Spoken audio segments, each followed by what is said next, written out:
Hi my dear friends, నమస్తే. నా పేరు మెల్కీజేద గాంధీ. 1998లో జరిగిన ఒక సంఘటన కంప్యూటర్ చరిత్రని తిరగరాసింది. అప్పటి ప్రపంచ నెంబర్ 1 చెస్ ప్లేయర్ అయిన గ్యారీ కాస్పరోవ్ని ఐబిఎం కంపెనీ వాళ్ళు తయారు చేసిన డీప్ బ్లూ అనే కంప్యూటర్ 6 రౌండ్ల చెస్ ఛాంపియన్షిప్ని ఓడించింది. ఈ కంప్యూటర్కి చెస్ గేమ్కి సంబంధించిన కొన్ని బేసిక్స్ పాయింట్స్ మరియు అంతకుముందు ఆడిన కొన్ని గేమ్స్ తాలూకు డేటాని ట్రైన్ చేయడం జరిగింది. ఫలితం ఏఐ ముందు ప్రపంచ ఛాంపియన్ చేతులు ఎత్తేశాడు. ఒక కంప్యూటర్ మనిషిపై సాధించిన తొలి విజయం ఇది. ఇలా ఎన్నో సంఘటనలు ఎన్నో సంవత్సరాల నుండి జరుగుతూనే ఉన్నాయి. అసలు ఒక కంప్యూటర్ కేవలం 24 గంటల ప్రాక్టీస్ తో ప్రపంచ ఛాంపియన్ ఎలా ఓడించగలిగింది అని మనం చూస్తే కనుక, సింపుల్ గా చెప్పాలంటే ఏఐ అనేది ఒక కంప్యూటర్ ప్రోగ్రామ్. మనిషి ఎలా అయితే ఆలోచించి నిర్ణయాలు తీసుకుంటాడో అలానే ఏఐ కూడా మనిషిలో ఆలోచించి నిర్ణయాలు తీసుకుంటుంది. మన బ్రెయిన్ న్యూరాన్స్ తో పనిచేస్తే ఏఐ సిస్టమ్ అనేది న్యూరల్ నెట్వర్క్ అనే కాన్సెప్ట్ తో పనిచేస్తుంది. ఒక పనిని రిపీటెడ్ గా చేస్తున్నప్పుడు తన మిస్టేక్స్ ని గుర్తించుకుంటూ అప్పటికప్పుడు కొత్త విషయాలు నేర్చుకుంటూ తను తాను అప్డేట్ చేసుకుంటుంది. ఒక నార్మల్ కంప్యూటర్ ప్రోగ్రామ్ కి ఏఐకి తేడా ఏంటంటే,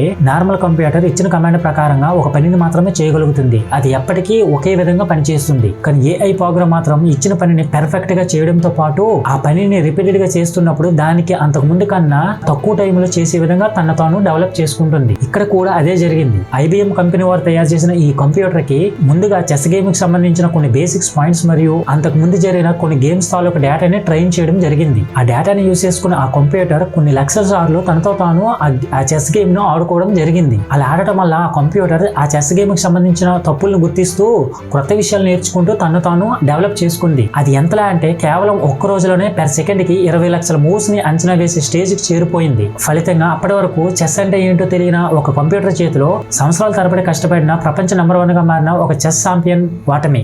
ఇది ఒకటే కాదు, ఇలాంటి సంగతులు చాలా జరుగుతున్నాయి. అందులో కొన్ని చూద్దాం. 2017 జూన్ లో ఫేస్బుక్ సంబంధించిన కొంతమంది ఇంజనీర్స్ ఏఐతో పనిచేసే 2 అడ్వాన్స్డ్ చాట్బాట్ రోబోల్ని తయారు చేశారు. మనుషులతో అన్ని రకాల ఎమోషన్స్ తో మాట్లాడే విధంగా ఈ 2 చాట్బాట్ రోబోల్ని తయారు చేసి వీటికి బాబ్ అండ్ ఎలైస్ అనే పేర్లు పెట్టారు. వీటి యొక్క కమ్యూనికేషన్ స్కిల్స్ ని ఇంప్రూవ్ చేయడానికి వీటిని ఒకదానితో ఒకటి మాట్లాడుకునేలా చేశారు. కానీ ఈ 2 రోబోలు వాటికి ఇచ్చిన కోర్స్ విరుద్ధంగా ఇచ్చిన భాషలో కాకుండా ఒక కొత్త భాషలో మాట్లాడుకోవడం స్టార్ట్ చేశాయి. అవి ఏం మాట్లాడుకున్నాయో ఫేస్బుక్ టీమ్ కి అర్థం కాలేదు. రీసెర్చ్ తర్వాత తెలిసింది ఏంటంటే, ఈ 2 రోబోలు వాటంతట అవే ఒక మనిషి యొక్క ప్రమేయం లేకుండా ఒక కొత్త లాంగ్వేజ్ ని క్రియేట్ చేసుకుని వాటి యొక్క భాషలో మనుషులకు అర్థం కాని విధంగా మాట్లాడుకున్నాయి. జనరల్ గా ఒక కొత్త భాషను డెవలప్ చేసుకుని మాట్లాడుకోవడం అనేది చాలా చిన్న విషయం కాదని చెప్పాలి. ఈ 2 రోబోలు తమకున్న న్యూరల్ నెట్వర్క్ ద్వారా ఒక కొత్త భాషను డెవలప్ చేసుకున్నాయి. ఇది జరిగిన కొన్ని రోజులకే ఫేస్బుక్ టీం ఈ 2 రోబోలను క్లోజ్ చేసింది. మరియు 2016 లో మైక్రోసాఫ్ట్ యొక్క ఏఐ బేస్డ్ ట్విట్టర్ బాట్ ని మైక్రోసాఫ్ట్ టీనేజర్ తో ట్విట్టర్ లో చాట్ చేయడానికి దీన్ని తయారు చేయడం జరిగింది. ఇది ఏం చేసిందంటే, ఈ ట్విట్టర్ బాట్ రిలీజ్ అయిన కొన్ని గంటల్లోనే పీపుల్స్ తో చాట్ చేస్తూ ఫ్లోలో ఏం చెప్పిందంటే,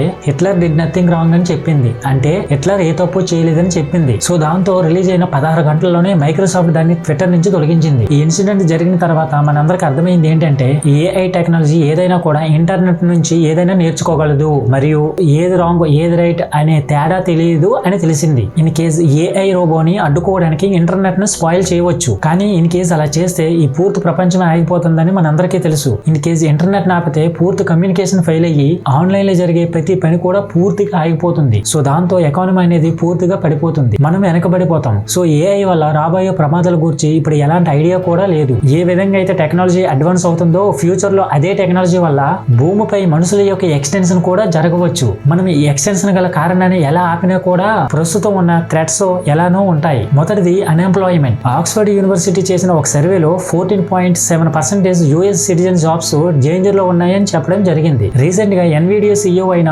జెన్సన్ హువాంగ్ ఇప్పుడున్న పిల్లల్ని కంప్యూటర్ కోడింగ్ నేర్చుకోవద్దని చెప్పాడు. ఎందుకంటే త్వరలో ఈ పనిని కూడా ఏఐ చేసేస్తుందని చెప్పాడు. ఒకవైపు ఈ ప్రపంచం అంతా ఏఐ గురించి ఎగ్జైటింగ్ ఉంటే మరొక వైపు ఏఐ గురించి భయం కూడా కలుగుతుంది. సో అందుకే ఇప్పుడు ఎక్కడ చూసినా ఏఐ గురించే చర్చ జరుగుతుంది. వరల్డ్ ఎకనామిక్ ఫోరం అంచనా ప్రకారంగా 2030 నాటికి 85 మిలియన్ జాబ్స్ ఏఐ రీప్లేస్ చేస్తుందట. మరియు గోల్డ్మన్ సాక్స్ రిపోర్ట్స్ ప్రకారంగా 2040 నాటికి ఏఐ వల్ల 300 మిలియన్ జాబ్స్ కోల్పోతారని చెప్పడం జరిగింది. సో మనకి ఇష్టమున్న లేకుండా ఏఐ మనతోనే ఉంటుంది. అయితే ఏఐ వచ్చినప్పుడు జాబ్స్ పోతాయని అందరూ చెబుతున్నారు, కానీ ఇక్కడ మనం జాగ్రత్తగా గమనించినట్లయితే కంప్యూటర్స్ వాటంతట అవే మన జాబ్స్ ని తీసుకోవు. కంప్యూటర్స్ ని ఎవరైతే యూజ్ చేయడం వచ్చో వాళ్ళు మన జాబ్స్ ని తీసుకుంటారు. In the same way AI వల్ల మన జాబ్స్ కి ఎఫెక్ట్ ఉండదు, కానీ ఏఐ ని వాడటం ఎవరికైతే వస్తుందో వాళ్ళ వల్లే మన జాబ్స్ కి ఎఫెక్ట్ ఉంటుంది. సో కాబట్టి ఈ లేటెస్ట్ గా వస్తున్న ఏఐ టెక్నాలజీని మనం నేర్చుకోవాలి. ఎందుకంటే 10 మంది చేసే పని ఏఐతో కేవలం ఒకే మనిషి ఆ పనినంతా చేయగలడు. సో మన ప్రీవియస్ గా చెప్పుకున్నట్లుగా వరల్డ్ ఎకనామిక్ ఫోరం అంచనా ప్రకారంగా